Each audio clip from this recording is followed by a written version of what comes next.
खालिद साहब इसमें दोनों चीज़ें बड़ी इम्पोर्टेंट हैं। तो हम ये कहते हैं कि right product for the right एकड़। एग्जैक्टली। लेकिन इसके साथ-साथ एक और अहम है जो मकई के दाने की खपत जहाँ पे होती है। ये मुल्क से मकई का दाना कई मुल्कों में बरामद भी किया जाता है। 5 मिलियन टन तक यानी कि 45 लाख टन से 50 लाख टन के दरमियान जो दाने की खपत है मकई की वो पोल्ट्री इंडस्ट्री में होती है। पोल्ट्री फीड मैन्युफैक्चरिंग है, उसके 3 अज़्ज़ा होते हैं। जिसकी बेस पे वो पोल्ट्री फीड बनती है। आज जितनी जो है जंक फूड की इंडस्ट्री है, उसके पीछे जो फ्यूल है वो पोल्ट्री इंडस्ट्री है। 90 मन, 100 मन फी एकड़ तक जो है अपनी मौसमी मकई में भी पैदावार जो है वो ले सकते हैं। तो जो बहारिया 2025 में मकई की फसल लगी, नो डाउट ये बहारिया 2024 की निस्बत तकरीबन आप कह लें 25 से 30% ज़्यादा लगी। पोल्ट्री इंडस्ट्री में सोयाबीन या प्रोटीन पार्ट वो तो अवेलेबल है। फार्मर का मौसमी मकई के अंदर रहना, ये उसका फैसला कैसा होगा? तो ये बेहतरीन फार्मर का एक फैसला हो सकता है। कि मकई की अच्छी पैदावार लेने के कौन से रहनुमा असूल हैं?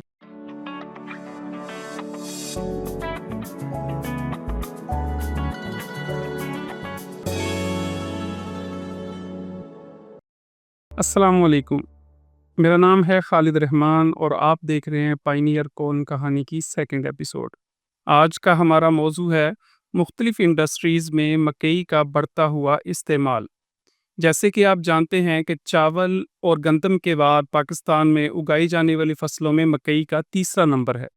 और मकई की सबसे बड़ी खपत जो है वो पोल्ट्री इंडस्ट्री में होती है, जहां पर टोटल पैदावार का 60% से ज़ायद हिस्सा जो है इस्तेमाल हो जाता है।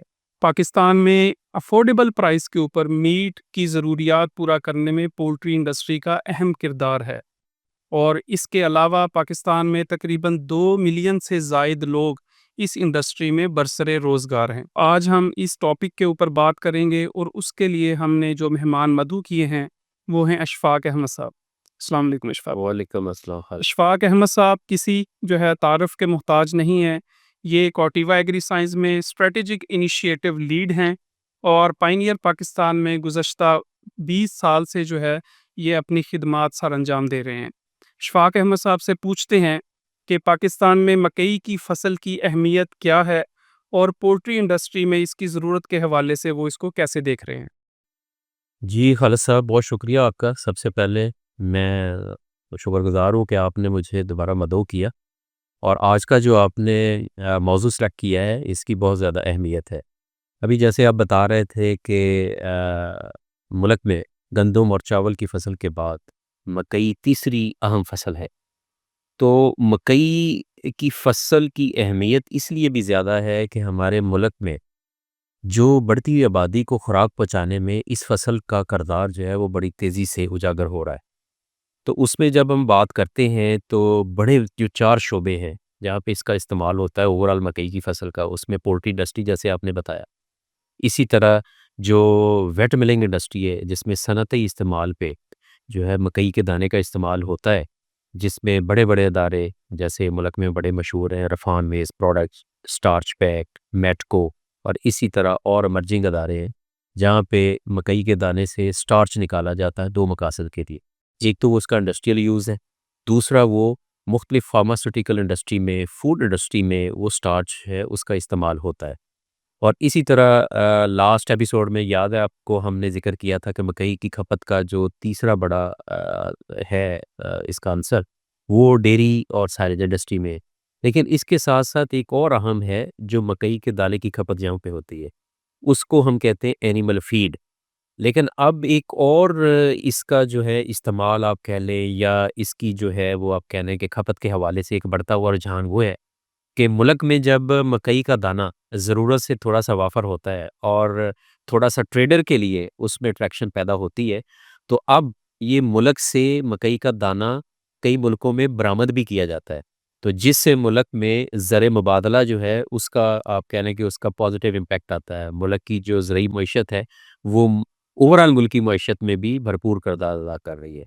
तो अगर हम इसको थोड़ा-सा जो है ना देखें जनरलाइज़ तरीके से तो आप कह सकते हैं कि तकरीबन मुल्क में हमारे ऑन एन एवरेज मुख्तलिफ़ औक़ात में जब ऑन एन एवरेज बेसिस पे हम देखते हैं तो ये तकरीबन कोई 30 लाख से लेके 40 लाख एकड़ के दरमियान में सालाना मकई की काश्त होती है, जिससे तकरीबन हमारे मुल्क में कोई 6.5 मिलियन टन से लेके 7.5 और बाज़ औक़ात 8 मिलियन से क्रॉस भी कर जाता है दाना।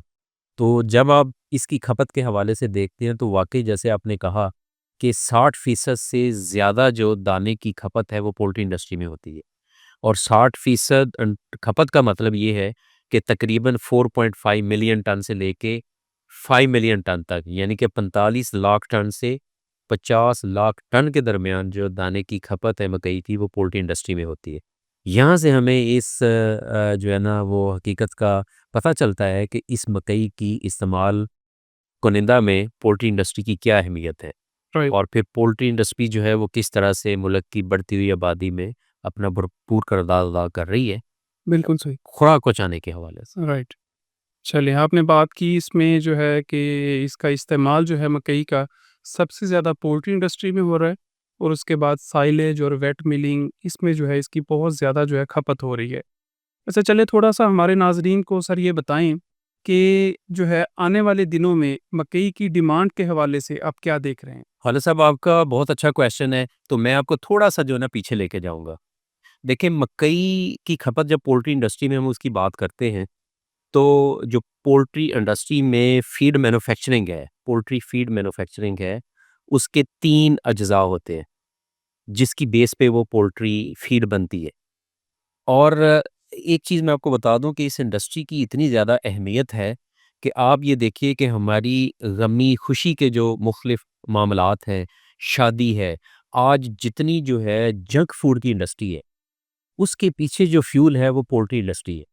आप देखें कि आज के वक़्त में पिज़्ज़ा, बर्गर, शवारमा और जितने मसलन जो है ना इंडस्ट्री जंक इंडस्ट्री चल रही, बड़ी-बड़ी फूड चेन चल रही हैं। इसके एग्ज़ैक्टली। पीछे आप देख लें कि ये पोल्ट्री इंडस्ट्री का ये जो पोल्ट्री मीट है वो इसकी जो है ना वो रूह रवां है, डिमांड मुसलसल बढ़ रही है। बढ़ रही है। और इसके पीछे जो फ्यूल है, जो फिर पोल्ट्री इंडस्ट्री को जो फ्यूल करता है, वो बाकी अज्ज़ा भी हैं, लेकिन उसके साथ-साथ जो मकई का दाना है वो पोल्ट्री फीड का आप कह लें फ्यूल है। कि जैसे ये जंक फूड जहाँ पे चिकन की, पोल्ट्री का इस्तेमाल होता है मीट का, तो वो एक बहुत बड़ा किरदार अदा कर रहा है। तो पोल्ट्री फीड जिसमें हम देखते हैं कि एक एक दिन का चूज़ा जिसका वज़न तकरीबन 25 ग्राम से 100 ग्राम के दरमियान में होता है, 50 ग्राम होता है या 150 ग्राम होता है, डिपेंडिंग अपॉन जो है ना ब्रीड।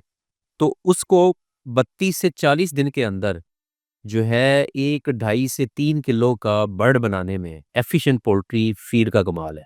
और उसके पीछे जो फ्यूल है वो मकई का दाना है, बाकी लवाज़मात के साथ-साथ। फार्मर का मौसमी मकई के अंदर रहना, ये उसका फ़ैसला कैसा होगा? जी, खालिद साहब, अभी हम बात कर रहे थे कि पोल्ट्री की अहमियत क्या है, तो उसमें हमने एक बात की कि जो पोल्ट्री फीड है, उसके जो अज्ज़ा हैं, वो किस तरह से। जब हम इसको ज़रा थोड़ा-सा समझेंगे, तो फिर हम इसको कनेक्ट कर सकेंगे कि आइंदा आने वाले वक़्त में जो इसकी मकई के दाने की जो ज़रूरत है, इस बहुत ही अहम इंडस्ट्री में वो किस तरह से होगी। तो अब आप देखिए कि एक अच्छी पोल्ट्री फीड जो होती है, उसमें 3 अज्ज़ा होते हैं। नंबर 1, उसमें जो है एनर्जी सोर्स होता है, जो मकई के दाने से आता है मोस्टली, लेकिन इसके साथ-साथ गंदम का दाना, चावल का नक्कू और मुख्तलिफ और बाजरे का दाना ये आते हैं सब। जी। लेकिन जो मकई के दाने की अहमियत है, वो इनमें सबसे ज़्यादा है क्योंकि उसमें स्टार्च बहुत ज़्यादा होता है। दूसरी जो बहुत अहम चीज़ है इसमें, वो मील होती है, जिससे प्रोटीन आती है। यानी कि जो मकई का दाना या बाकी जितनी अजनास हैं, वो एनर्जी दे रही हैं, जो प्रोटीन पार्ट है, वो आ रहा है ओके। सोयाबीन है या और भी कुछ इसके अज़्ज़ा हैं जो प्रोटीन पार्ट है। प्रोटीन पर। और तीसरी चीज़ इसमें एडिटिव्स होते हैं, जो आप कह लें कि सप्लीमेंट्स होते हैं कुछ या टॉक्सिन बाइंडर्स होते हैं, वो मिक्स हो के फिर एक जो है ना इफ़ेक्टिव पोल्ट्री फीड बनाते हैं। तो ये जो पोल्ट्री फीड है, ये पिछले हम अगर 1 डेढ़ साल पीछे चले जाएँ, तो पोल्ट्री इंडस्ट्री में जो एक अहम जुज़ था जिसको हम जो है सोयाबीन कहते थे या प्रोटीन का जुज़्व कहते थे, उसको पूरा करने में पोल्ट्री इंडस्ट्री को बहुत ज़्यादा जो है आप कह लें कि चैलेंजेस का सामना था। कि पाकिस्तान में तो वैसे ही आपको पता है कि पोल्ट्री जो प्रोटीन मील है, जो प्रोटीन पार्ट बनता है, तो उसकी बहुत ज़्यादा अवेलेबिलिटी नहीं है। तो हमें बैरून मुल्क से जो है सोयाबीन या इस तरह की बाकी चीज़ें मंगवानी पड़ती हैं, और फिर वो जो सोयाबीन मील है वो पोल्ट्री इंडस्ट्री में जाता है, जिससे जो ग्रेन के साथ मिलके ये जो है ना एक पोल्ट्री फीड बनती है। चूँकि अब ये पूरी जो चेन है पोल्ट्री फीड इंडस्ट्री की, ये बहुत ज़्यादा अब एस्टेब्लिश हो चुकी है। अभी हम जब मौजूदा हाल देखते हैं इस वक़्त, तो जो बहारिया 2025 में मकई की फसल लगी, नो डाउट ये बहारिया 2024 की निस्बत तकरीबन आप कह लें 25 से 30% ज़्यादा लगी। लेकिन इस दफ़ा क्लाइमेट चेंज की वजह से एनवायरनमेंट के जो इफ़ेक्ट आए हैं, उसमें इसकी जो प्रोडक्शन है वो भी 25 से 30% कम रही है, नंबर 1। और एग्ज़ैक्टली यस। दूसरा खालिद साहब ये हुआ कि जो लेट काश्त थी उसकी पैदावार तो कम आई, लेकिन उसके साथ-साथ क्या हुआ कि जो अभी अर्ली मानसून का स्पेल शुरू हुआ, तो तकरीबन 20 से 25% फसल जो है वो खेतों में पड़ी हुई थी, जो फार्मर के पास थी, जिसको उसको हार्वेस्ट करने का मौका ही नहीं मिला। और जिससे क्या हुआ कि कुछ दाना खेत से मंडी में आने में, कुछ खेत से फार्मर के वेयर हाउस में जाने में बहुत ज़्यादा डैमेज हुआ। उस पे जो है ना मॉइस्चर उसने गेन किया, उस पे एफ्लाटॉक्सिन आ गया, उसकी भी जो है ना वो डिटीरियोरेशन हुई या उसकी क्वालिटी मेंटेन नहीं रही। तो ये सारी चीज़ें ये बता रही हैं कि अभी पोल्ट्री इंडस्ट्री में सोयाबीन या प्रोटीन पार्ट वो तो अवेलेबल है, लेकिन जो मकई के दाने की सूरत में पोल्ट्री इंडस्ट्री की जो रिक्वायरमेंट है, शायद वो जो है ना उसका फुकदान आए। और आइंदा आने वाले 4 से 5 महीने के अंदर ये जो है फुकदान है, ये जो कमी है, ये ज़्यादा जो है ना आप कह लें कि रूनमा होगी, जिससे जो है पोल्ट्री इंडस्ट्री उसमें कुछ जो है ना नुकसानात के या आप कह लें कि उसकी इनएफिशिएंसी के इम्कानात मौजूद हैं। यानी आप कह रहे थे कि मौसमियाती तब्दीलियों की वजह से बहारिया मकई जो है वो 25 से 30% जो है उसकी पैदावार इफ़ेक्ट हुई है। और इसके अलावा अभी भी इशफाक साहब हम देख रहे हैं कि मौसमी मकई में भी बहुत सारे फार्मर्स जो हैं ये रेनी स्पेल्स की वजह से वो जो है मौसमी मकई प्लांट ही नहीं कर सके। और बहुत सारे फार्मर्स ऐसे भी हैं जिन्होंने प्लांट किया है लेकिन वो जो है बहुत ज़्यादा जो है बारिशों की वजह से वो फसल जो है वो ज़ाया हो गई है। तो इसका मतलब ये है कि आप फार्मर्स को ये जो है मशवरा देना चाह रहे हैं कि मौसमी मकई में रहना जो है एक बहुत अच्छा जो है डिसीजन होगा। जी, खालिद साहब आपने बिल्कुल ये इंतहाई मुनासिब बात की है और वाक़ई ऐसे ही है। इस वक़्त हम देख रहे हैं कि जिस तरह से क्लाइमेट चेंज है, अर्ली मानसून भी शुरू हुआ है। एक तो फार्मर को जो अर्ली मकई का सेगमेंट है, जिसमें हम जून और जुलाई वाला सेगमेंट कहते हैं।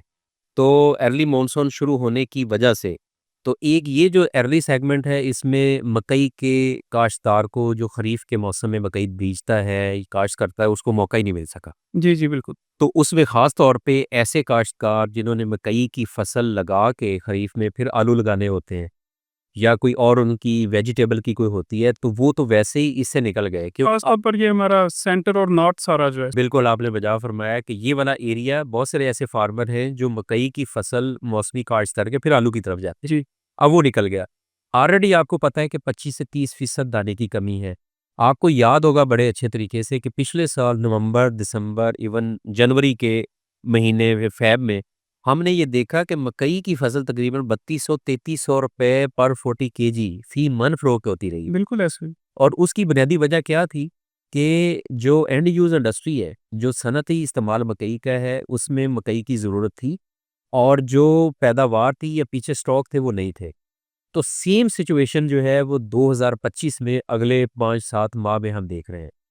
तो ये बिल्कुल आपने बजा कहा कि ये मौसमी 2025 में बाकी फसलों के साथ-साथ ज़िमींदार के लिए ये बड़ी अहमियत का हामिल है। ये बड़ी प्रॉफ़िटेबिलिटी का अंसर है कि वो मकई की फसल में मौजूद रहे ताकि वो अपनी आरओआई वो बेहतर करे।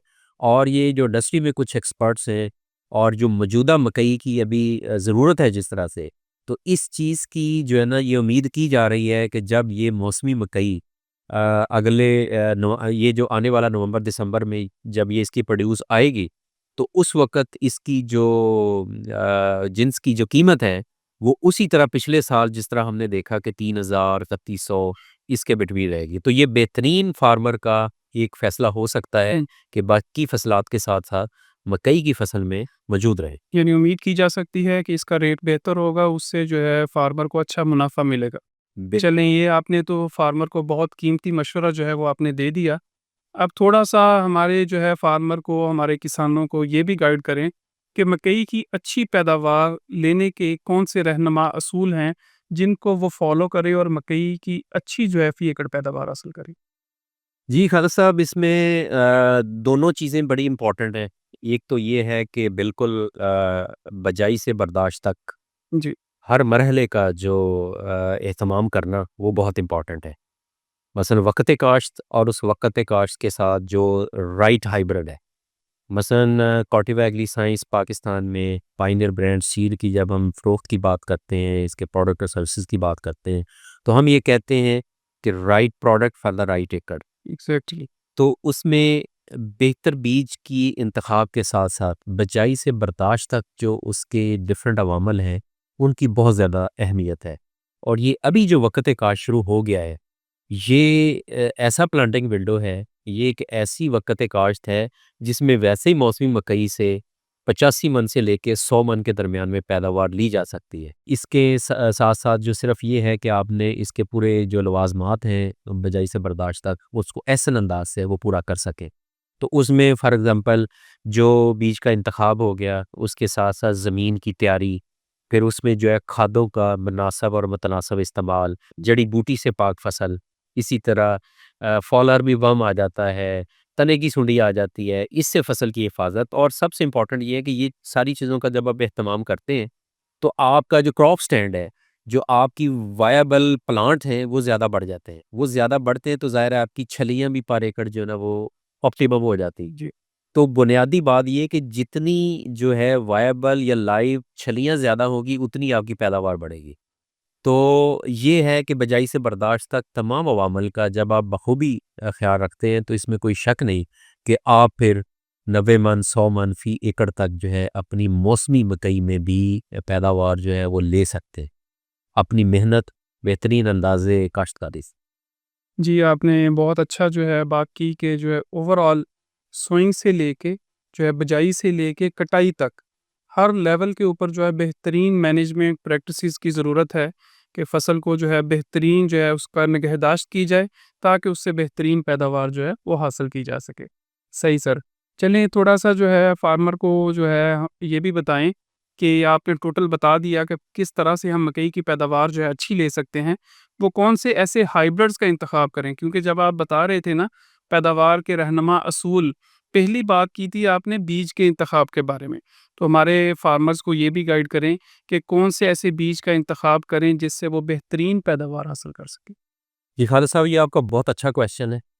और देखें जो कामयाब फ़सल की बुनियाद है ना, या कामयाब वो बीज जी, जी। पे इंतखाब पे है। बिल्कुल, बीज का इंतखाब इसलिए भी ज़रूरी है कि ये आपको बेसिकली एक बुनियाद फ़राहम करता है कि जिसमें उसका एक जेनेटिक गेन होता है। हम उसको कहते हैं जीनियाती उसमें पोटेंशियल होता है। तो आपको पता है कि Corteva agri science, Pioneer brand उसके अंदर जो बीज है, ये दुनिया की सबसे बड़ी जीनियाती कंपनी है। बिल्कुल ऐसे। जो पूरी दुनिया में, दुनिया के 120 ममालिक में अपने जो प्रोडक्ट हैं और सर्विसेज़ दे रही है। तो पाकिस्तान में भी हम कोशिश करते हैं कि बेहतरीन प्रोडक्ट जो हैं वो फार्मर की खिदमत में पेश किए जाएँ। और मौजूदा वक़्त काश्त के हवाले से जैसे अभी मैंने ज़िक्र किया कि ये आइडियल प्लांटिंग विंडो शुरू हो गई है। ये ज़्यादा पैदावार लेने की जो है ना वक़्त काश्त है इस वक़्त। और आज से लेके अगले जो 7-8 हफ़्ते हैं ये बहुत ज़्यादा अहमियत के हामिल हैं। तो इसमें इस वक़्त जो है बेहतरीन जो हाइब्रिड जिनकी पैदावारी सलाहियत दाने के लिए आप कह लें कि मार्केट में मौजूद बाकी बीजों की निस्बत ज़्यादा है, उसमें P4040 और P3875, ये 2 ऐसे हाइब्रिड हैं जिनमें जो इसका जो पोटेंशियल है बीज का, वो मार्केट में मौजूद बाकी बीजों की निस्बत बहुत ज़्यादा है।